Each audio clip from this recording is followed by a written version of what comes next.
राजा सिंहासन पर बैठा। शक्टार को पेश किया गया। श्रीयक राजा का अंगरक्षक था। आज उसको ड्यूटी नहीं दी गई, वो दूर खड़ा हुआ था क्योंकि इसके पिता ने धोखा किया, इसलिए। इसके बाद तो बाद में पूछेंगे। मंत्री शक्टार को राजसभा में पेश किया गया। चारों ओर भय का वातावरण था क्योंकि उस समय राजशाही थी, राजा सर्वोच्च था, कुछ भी कर सकता था। सब लोग भय से कांप रहे थे, क्या होगा। शक्टार आया। शक्टार ने आके महाराज को नमन किया, सिर झुकाया और इसी बीच उसने वह विषैला जो हीरा था वो चूस लिया। वो इतना विषैला होता था, चूसने के साथ उसकी मृत्यु हो गई और वो धड़ाम से जमीन पर गिर पड़ा। सबने तो ये सोचा, किसी ने कहा चक्कर आ गया, किसी ने कहा नहीं पाँव में गिरा है, किसी ने जो कुछ होगा सोचा होगा। वो गिरा और उसी क्षण श्रीयक ने जो पिता ने कहा था वो कर दिया। सारी सभा में सन्नाटा छा गया। अरे अरे ये क्या किया, ये क्या किया। राजा भी देखता रह गया और राजा ने पूछा, श्रीयक ये तुमने क्या किया। महाराज, हमारा कुल खानदान इस नंद साम्राज्य को अपने खून और पसीने से सींचता आ रहा है। आज खून की जरूरत थी, हमने वो पेश किया है। अगर मेरे पिता ने कुछ ऐसा सोचा भी है, करना तो दूर रहा, कि वो आपको बदल दें और आपको हटाकर मेरे को गद्दी पर बैठा दें, हमें ऐसे पिता की भी जरूरत नहीं है। मैंने अपना फर्ज निभाया, जो मेरे ऊपर विश्वास किया गया उसको लेकर हमें ऐसे पिता की जरूरत नहीं। ऐसी बात है। महाराज, आगे एक निवेदन है, जिसने भी शिकायत की है अब आप इसकी जांच करवाओ कि ये बात कितनी सत्य है और ये बात कितनी झूठ है। राजा उस क्रोध से तो शांत हो गया, लेकिन अब ये नई बात शुरू हो गई। क्या ये बात गलत भी हो सकती है? ये तो आप अपनी जांच करवाओ। राजा ने तत्काल वरुचि को गिरफ्तार करवाया कि सूचना वरुचि ने दी थी। गिरफ्तार करवाया राजा ने, और फिर वो तो पुलिस कह लो, जांच करने वाले कह लो, उनकी तो बात अलग। उन्होंने तो कुछ ही देर के अंदर पेश कर दिया, प्रस्तुत कर दिया, अब इससे सुनो जी। बोला हाँ मैंने झूठ बोली, बदला लेने के लिए हाँ भर दी उसने, मैंने ये काम किया। क्रोध में था राजा और कहा इसको मृत्यु दंड दिया जाए। हमारा एक वफादार ऐसा मंत्री जिसने हमेशा राज्य का भला किया, इसने मरवा दिया। कैसे बदले लिए जाते हैं, क्या होता है बंधु, इसकी क्या व्याख्या हो सकती है। ये संसार है। उसने उसके लिए बीज बोए और फिर परिणाम यूं निकला इसका। राजा ने कहा हमारे मंत्री का सम्मान के साथ में अंतिम संस्कार किया जाए और राज्य की सम्मान के साथ में। इसने हमेशा राज्य की सेवा की है और हमने किसी के बहकावे में आकर के ऐसा सोच लिया। शक्टार ऐसा नहीं था। राज्य में शोक की घोषणा हो गई, झंडे नीचे कर दिए गए। लोगों का उनको पता चला अरे क्या से क्या हो गया। आखिर जो एक क्रम होता है वही कि जब अंतिम शोभा यात्रा निकाली जाती है, शक्टार की राज्य के सम्मान के साथ अंतिम शोभा यात्रा निकाली गई। मिलिट्री के बैंड शोक धुन बजा रहे थे और भी जो भी बैंड शामिल हुए थे शोक धुन बजा रहे थे और उसका शरीर सज्जा के साथ में एक विमान के ऊपर लिटाया गया था और एक ध्वजा लहराई गई थी, इस बात की सूचक ये व्यक्ति वफादार था। इस आदमी ने राज्य की सेवा की है और उसके अंतिम संस्कार में राजा भी शामिल हुए। परिवार तो जाना ही था और सब भी। शोक धुन बजता हुआ बजाता हुआ ये जुलूस आगे बढ़ रहा था। अंतिम शोभा यात्रा थी। मार्ग में कोशा का महल आ गया। किसका भाइयों? कोशा का महल आ गया। महल के दरवाजे बंद थे, खिड़कियां बंद थी।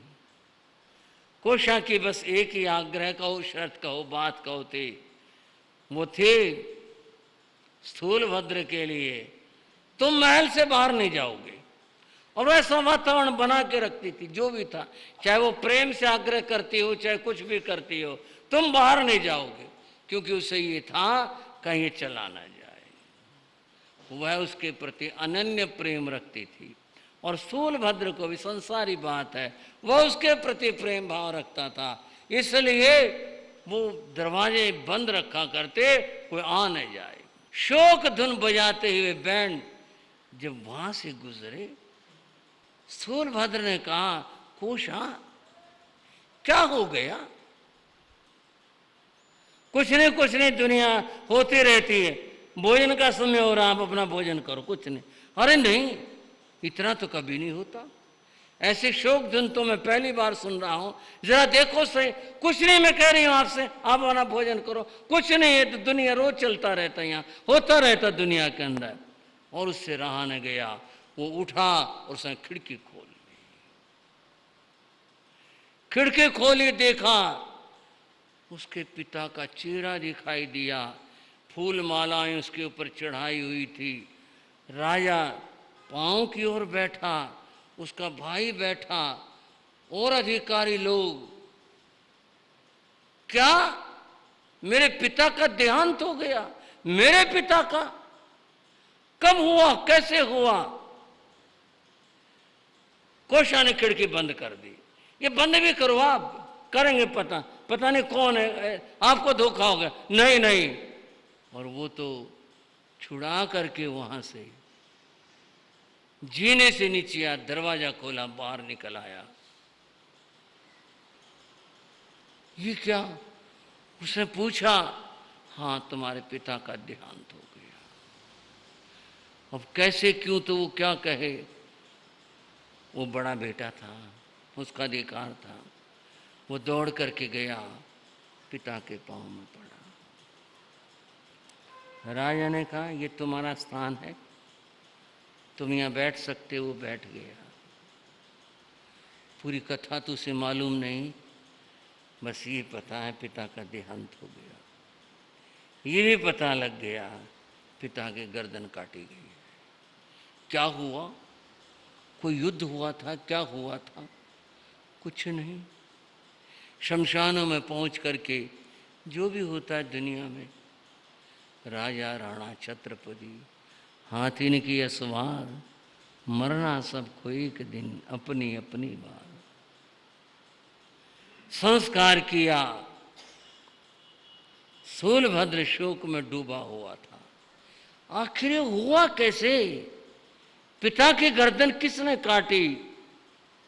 परिवार के साथ घर आ गया, सब रो रहे थे। दुनिया अब इसकी क्या व्याख्या हो।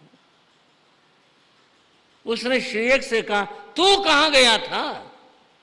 तू पिता की रक्षा नहीं कर पाया। कहां लड़ाई हुई? पिता को लड़ाई में क्यों? भैया चुप हो जाओ, क्या बात है? तुम कुछ कर सकते? हाँ मैं कर सकता हूं। तलवार भाई को दे दी, लो, और ये मेरी गर्दन काट दो। क्या बकवास कर रहे हो? मैं आपसे ठीक कह रहा हूं, ये काम मैंने किया है। श्रीयक क्या बोल रहे हो तुम? मैं ठीक कह रहा हूं। उसने पूरी कथा बता दी। ये हुआ, ये घटा, ऐसे हुआ। पिता ने ये कहा। मैंने उनका कहना पूरा किया और ये भी बता दी कि उन्होंने जहर चूस लिया था और कैसे हुआ। उस दिन दुनिया का चित्र स्थूलभद्र की समझ में आया, दुनिया ये है क्या, ऐसा होता है यहाँ। जब तक लोग कृत्य होते हैं वो पूरे किए गए, जिसे कहते हैं शोक सभा होना, या उस जमाने में जो 13वीं जो कुछ होता होगा वो सब पूरे करवाए गए। राजा की ओर से निमंत्रण मिला, शक्तार परिवार राजसभा में हाजिर हो। दोनों भाई गए। राजा ने कहा, पीढ़ी दर पीढ़ी तुम्हारा परिवार नंद साम्राज्य का मंत्री रहा है और ये सिंहासन मंत्री पद का खाली रहेगा। जिसको तुम कहो उसको मैं इस सिंहासन पर बैठा देता हूं। तुम्हारे जैसा वफादार कोई नहीं हो सकता। श्रीयक बोला, ये पूज्य बड़े भाई हैं, अगर किसी बात का अधिकार है तो इनका है, इनको बैठाया जाए। राजा ने कहा, स्थूलभद्र मंत्री पद को संभालो। उसने हाथ जोड़ दिए, कहा, महाराज मैं ये नहीं कर सकता। क्यों, क्या बात है? मैं पुत्र हूं, कुपुत्र हूं, मैं क्या हूं, मैं नहीं कह सकता। मैंने अपने बाप को दुख दिया, मेरे पिता रोए थे मेरे लिए, उन्होंने मुझे कहा था तू घर आ जा, मैं आया नहीं। मेरी मां और मेरी बहनें रोई थी मेरे लिए, पर मैं मोह में ऐसा फंसा था कि मैं आया नहीं। मुझे इस घर में पांव रखने का हक नहीं है और आज मैं मंत्री बनकर बैठूंगा, अपने पिता को सताने वाला। तब श्रीयक अधिकारी है, इसने परिवार की सेवा की, राज्य की सेवा की, आपकी सेवा की, अधिकारी है, मंत्री इसको बनाया जाए। तुम मेरी दुनिया अब कोई और होगी। बंधुओं, श्रीयक को मंत्री बना दिया गया। और एक बात ये, व्यक्ति चला जाता है पर दुनिया के काम तो फिर उसी तरह से चल पड़ते। स्थूलभद्र घर नहीं लौटा, वह कोषा के यहाँ गया। कोषा प्रतीक्षा में थी। कोषा तो हर रोज पहुंचती थी, हर रोज वो अपनी बात कहकर आती थी। आज वो आया, कोषा आओ बैठो। अब मैं यहाँ भी नहीं बैठूंगा। क्यों, क्या बात है स्वामिन? बात, मेरी अंतरात्मा पश्चाताप से भरी है, मेरा मन रो रहा है। मैंने जो जीवन में किया, अब वो समय आ गया है अपने ऊपर रोने का। नहीं, भूलो इन बातों को, बैठो। मैं बैठूंगा नहीं। तब मैं जाऊंगा अपने गुरु के पास में, जो हमारे कुल गुरु और परिवार के गुरु, उनके पास में। कौन है वो? संभूत विजय। क्या नाम लिया? संभूत विजय, भद्रबाहु के बड़े गुरु भ्राता। मैं उनके चरणों में जाऊंगा।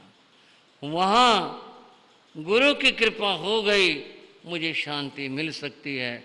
अन्यथा अगर मुझे मार्ग नहीं मिला, मेरा रास्ता मेरे पिता का रास्ता होगा। उसने उसे बहुत मनाया, बहुत रोका। स्थूलभद्र रुके नहीं, जाने लगे।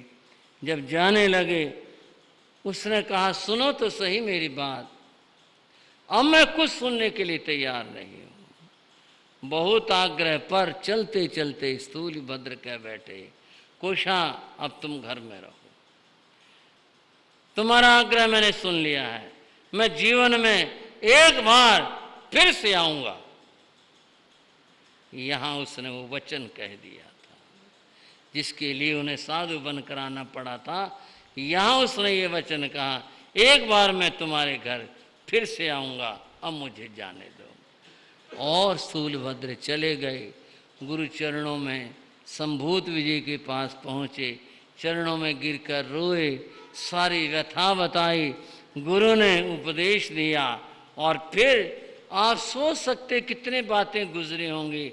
और बात की पूर्णता ये, यहाँ आ करके स्थूलभद्र ने दीक्षा ले ली। अब वो मुनि हो गए। मुनि होने के बाद का वृत्तांत सारा आप लोग पहले सुन चुके हो। और एक बार फिर हम कहते हैं, मंगलम भगवान वीरो मंगलम गौतम प्रभु मंगलम स्थूलभद्राद्या जैन धर्मोस्तु मंगलम। ये वो स्थूलभद्र हैं जो भगवान महावीर और गौतम स्वामी के बाद जिनका नाम लिया जाता है स्थूलभद्र। ये इनकी कथा है। जिस तरह से आपने साधु बनने के बाद भी सुनी, इनके बातों को सुना, इनके ज्ञान को सुना और पूर्व कथा यहाँ करके जोड़ी और फिर आपने सुना। इन महामुनि के चरणों में हम नत होते हैं, उन्हें वंदन और नमन करते हैं। कितनी शुद्ध आत्मा थी ये आप सब सुन चुके हैं।